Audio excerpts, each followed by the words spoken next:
ko no ang inyong kaikab yun na inyong mga anak, makabaton yun o dako nga kahibalo.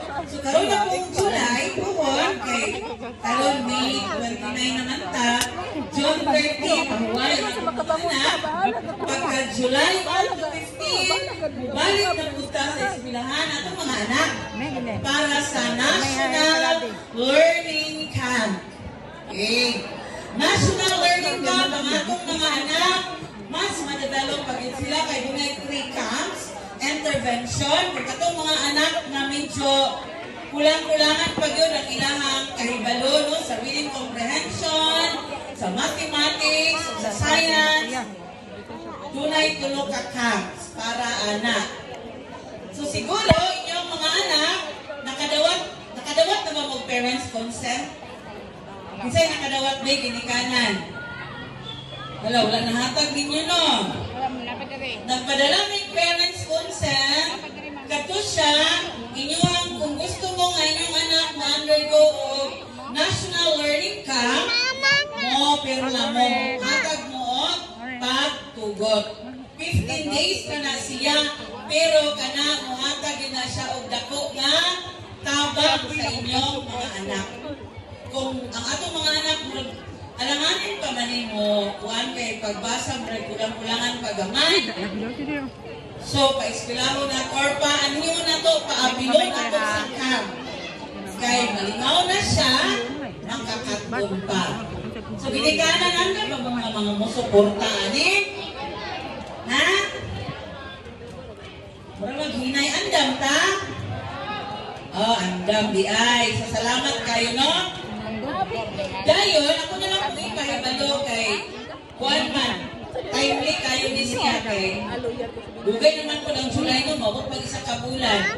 Sa sunod tuig, since na tayo grade 7 STE karon o grade 8 na STE, katong science and technology no, ng mga bata. Karon na po nga, pag-abli sa tuig, una na po tayo grade 9 STE. So, mutulo na to sila ka year level. Grade 7, grade 8, o grade 9.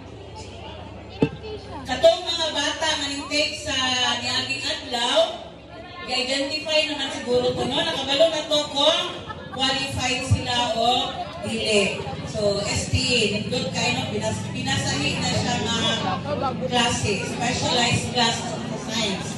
Then, news pag yun, kaya ang atong kalunghaan sa senior high school, ako lang yun siyang istorya na kinakainundog ko.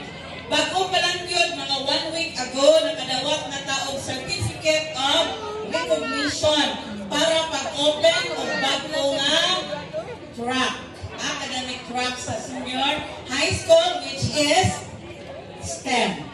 Science and Technology, Engineering and Mathematics. Sa una, ako mga graduate sa grade 10, mga tupag Laureano or uban ng mga eskwelahan, kay sila na ang nag-offer anak na STEM. Karong tuiga, pagbukas sa school year 2024-2025, doon na natay grade 11 STEM. Nalipay mo? Katong mga bata ninyo, mga grade 10, na gusto nga mag-engineer, mag-nurse, no? Ito, mga mathematics, mga sciences, mga ilang specialized, kana ang hindot na preparation. Dili na ka mo gasto o hatod-hatod sa atong mga anak nato sa laing eskwelahan. Madiin, risky kayo, no?